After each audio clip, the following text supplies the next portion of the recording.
2 месяца в пути, и он буквально на пике своей цели. Магомед Зейтов совершил одиночное восхождение на самую высокую точку земного шара, которое посвятил родной республике имениннице. По категории сложности она 5Б.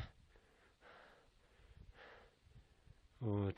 Вы можете видеть склон 85 примерно градусов.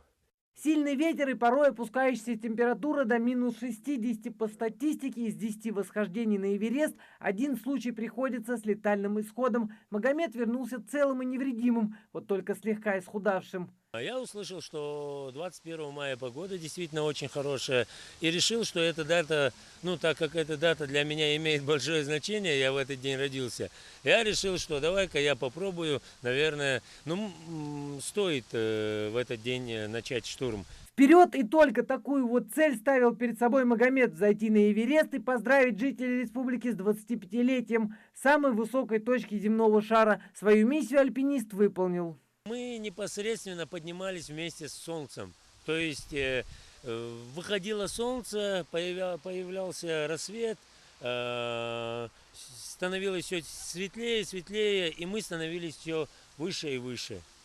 Мы взошли 21 на 22 мая.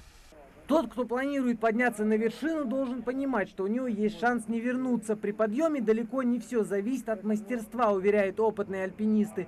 Ураганный ветер, замерзший клапан на кислородном баллоне, неправильный расчет времени – это далеко не все преграды, с которыми сталкиваются альпинисты на высоте. Для удачного восхождения важен любой нюанс. Это и ледопад, это и лавина, это и гипоксия, это и силы кончились, это сорвался.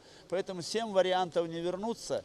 И мы очень рады, что без травм именно тут Магомед наш справился с той задачей. Это большой стимул для наших начинающих альпинистов. Мы помним, что мы уже провели 2 чемпионата России в этом году и проводим буквально в конце этого месяца еще один чемпионат России. Создаем школу альпинизма, и мы намерены создать круглогодичный альпинистский лагерь. Первыми на родине альпиниста поздравляет самый близкий. Отец Магомеда Усман Зейтов еще 2 месяца назад, когда альпинист только собирался покорять Эверест, уже был уверен, что Магомед добьется своего. Я не стал противодействовать ему, потому что он для народа стремится. Каждый, я считаю, мужчина должен свой народ прославлять, действовать для своего народа. И я так его воспитывал.